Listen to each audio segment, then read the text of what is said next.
এই ফলতা এলাকাতে সাধারণ মানুষজন তারা কার্যত ভোট দিতে পারেন না দীর্ঘদিন ধরে, সেই অভিযোগ কিন্তু এদের দীর্ঘদিনের রয়েছে। এখানকার যারা আন্দোলন করছেন, বিক্ষোভ করছেন, তাদের সাথে একবার কথা বলার চেষ্টা করব যে তারা ঠিক বিক্ষোভ কেন করছেন, তাদের আজকে দাবিটা কি। একবার দেখো, এখনো কিন্তু এখানে বিক্ষোভ আন্দোলন কিন্তু চলছে লাগাতার। মানুষজন কিন্তু এখানে বিক্ষোভ দেখাচ্ছেন এবং সেই বিক্ষোভের ছবি কিন্তু আমরা তুলে ধরছি আজতাক বাংলার পর্দায়। এখানকার সাধারণ মানুষের সাথে একবার একটু কথা বলে জানার চেষ্টা করবো। দিদি, আপনারা আন্দোলন কেন করছেন? দিদি, আন্দোলন কেন?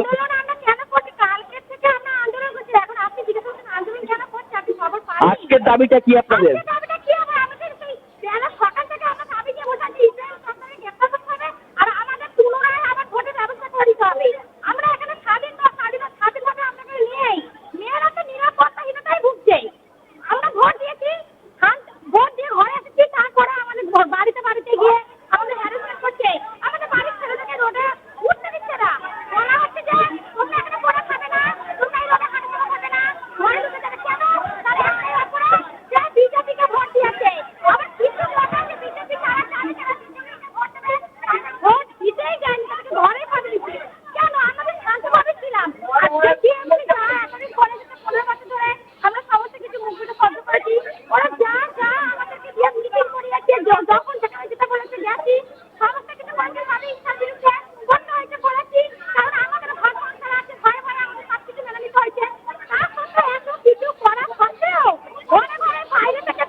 নির্বাচন করতে হবে, সেই দাবিতেই কিন্তু মূলত তারা সরব হয়েছে।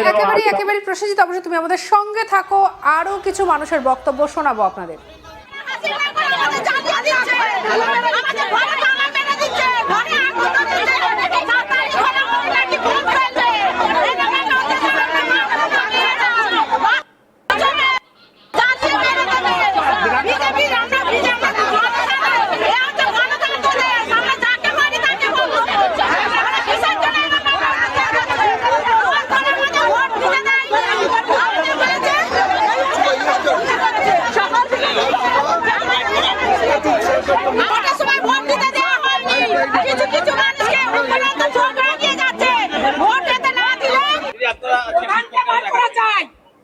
ইসরাফিল জাহাঙ্গীর খানকে ধরার কথা, তা ধরতে পারছে না, অ্যারেস্ট করুক, আমরা এটাই চাই।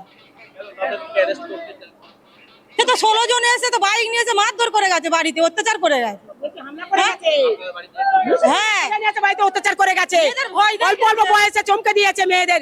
তোদের কাছে কি অসুখ অসুখ কথা বলেছে, নোংরা নোংরা ভাষা বলেছে, জানেন? ওকে অ্যারেস্ট করা চাই চাই চাই। ইসরাফিলের পার্টির লোকেরা ইসরাফিল করছে, জাহিদ খানের পার্টির লোকেরা, তৃণমূলের লোক। হ্যাঁ, আমরা ভোট তো চাই। ইসরাফিল স্টকটার অ্যারেস্ট হোক আর ভোট আবার হোক, এই দুটোই দাবি। হ্যাঁ, একেবারেই আমরা বিভিন্ন মানুষজনের কথা শুনছি। আবারও চলে যাব প্রসেনজিতের কাছে। প্রসেনজিৎ, অজয় পাল শর্মার ভূমিকা নিয়ে জানতে চাইবো, তিনি কোথায়? দেখো, অজয় পাল শর্মার কিন্তু কোনো দেখা আজ সকাল থেকে পাওয়া যায়নি। এলাকার সাধারণ মানুষ তারা দাবি করছেন যে আশ্বাস তারা চেয়েছিলেন, যে আশ্বাসের কথা বলা হয়েছিল কমিশনের তরফ থেকে, যেমনটা দেখিয়েছিলেন অজয় পাল শর্মা, কিন্তু তারপরেও এলাকার সাধারণ মানুষের নিরাপত্তা কিন্তু নেই। এলাকার সাধারণ মানুষ তাদের বাড়িতে বাড়িতে গিয়ে নির্বাচনের আগে হুমকি দেওয়া হয়েছে। কিছু মানুষজনকে বুথে গিয়ে ভোট দিতে বারণ করা হয়েছে, তাদের ভোটার স্লিপ কেড়ে নিয়ে যাওয়া হয়েছে যাতে তারা ভোট দিতে না পারেন। প্রায় এই বুথের 70 জন মানুষ তারা ভোট দিতে পারেনি, তাদেরকে হুমকি দেওয়া হয়েছিল নানাভাবে, কোনোভাবে যেন তারা বুথে গিয়ে ভোট না দেন সেই ভোট দিতে তারা যাননি, কিন্তু তারপরেও অত্যাচার এতটুকু কমেনি। ভোট পর্ব মিটতেই তাদের উপরে হামলা চালানো হয়েছে। এমনকি আজ সকালেও এলাকার বেশ কিছু বাড়িতে চড়াও হয়ে দুষ্কৃতীরা তারা কিন্তু হামলা চালিয়েছিলেন। এই ইসরাফিল চকদার, যিনি কিনা জাহাঙ্গীর খানের ডানহাত, তার বিরুদ্ধেই মূলত অভিযোগ এবং এই জাহাঙ্গীর খানের নির্দেশেই এই হামলা চলছে। বাইরে থেকে ছেলেদেরকে নিয়ে এসে, মস্তা গুন্ডাদেরকে নিয়ে এসে এখানে সাধারণ মানুষের উপর অত্যাচার করা হচ্ছে, তেমনটাই কিন্তু অভিযোগ। এবং সেই ঘটনার প্রতিবাদেই কার্যত আজ মানুষ, হাসিমনগরের মানুষ তারা পথে নেমেছেন। তারা 117 নম্বর জাতীয় সড়ক অবরোধ করে তারা কিন্তু বিক্ষোভ দেখিয়েছেন এবং সেই বিক্ষোভের পর বিক্ষোভ হটানোর জন্য পুলিশ চেষ্টা করে এবং তারপর কিন্তু তাদের উপর লাঠিচার্জ করা হয়, এমনটাও কিন্তু অভিযোগ রয়েছে। সব মিলিয়ে গোটা ঘটনাকে কেন্দ্র করে এলাকায় এখনো যথেষ্ট উত্তেজনা রয়েছে। পুলিশ প্রচুর পরিমাণে রয়েছে, কেন্দ্রীয় বাহিনীর জওয়ানরা মোতায়েন রয়েছে এলাকায়। তবে এলাকার সাধারণ মানুষের দাবি, তারা শান্তি চান। তারা এখানে কোনো রকম ভাবে সন্ত্রাসপূর্ণ পরিবেশ চান না। তাদের দাবি এলাকায় পুনর্নির্বাচন হোক, সঠিকভাবে নির্বাচন হোক, মানুষ যাতে নির্ভয়ে ভোট দিতে পারেন সেই ব্যবস্থা অন্তত সুনিশ্চিত করুক কমিশন। সেই দাবিতেই কিন্তু তারা পথে নেমেছেন এবং তারা এখনো পথে রয়েছেন। তাদের দাবি, তাদের দেওয়ালে পিঠ থেকে গেছে, সেই কারণেই তারা আজকে বাইরে বেরিয়েছেন। দীর্ঘদিন ধরে তারা ভোট দিতে পারেননি। যা যা বলা হয়েছে শাসক দলের তরফ থেকে সব তারা মেনে করেছেন। শাসক দলের হয়ে মিটিং মিছিলে তারা গিয়েছেন, কিন্তু এত সত্ত্বেও তাদের ওপরে কিন্তু অত্যাচার এতটুকু কমেনি। আর সেই অত্যাচার কমেনি বলেই আজকে কিন্তু তারা পথে নেমেছেন। তাদের দেওয়ালে পিঠ থেকে গেছে তারা কিন্তু বলছেন এবং তাই পথে নেমে তারা পুনর্নির্বাচনের দাবি তুলেছেন, নিজেদের নিরাপত্তার দাবি তুলেছেন এবং তারা শান্তিতে যাতে বসবাস করতে পারেন এলাকায়, সেই দাবি কিন্তু তারা বারবার করছেন। শ্রেয়সী, একেবারে অবশ্যই আমরা সেই ছবিটা দেখতে পাচ্ছি। সাধারণ মানুষজন ভিড় করেছেন। যদি আরো একটু কথা বলা সম্ভব হয়, প্রচুর মানুষজনের প্রচুর ক্ষোভ, যে জাহাঙ্গীর খানের বিরুদ্ধে তাদের এত ক্ষোভ, যার বিরুদ্ধে তাদের এত অভিযোগ। একটু যদি কথা বলো যে ভোটের দিন তারা কি ভোটটা দিতে পেরেছিলেন? দিদি, আপনি কি ভোট দিতে পেরেছিলেন? ভোট দিতে পেরেছিলেন? আচ্ছা, ভোট কি নিজের মর্জিতে দিতে পেরেছিলেন নাকি আপনাদের উপর হুমকি ছিল?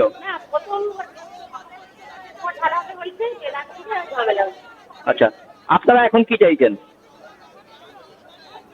আপনারা এখন কি চাইছেন দিদি? আচ্ছা, মানে কি, কিসের অভাব? নিরাপত্তার অভাব কেন?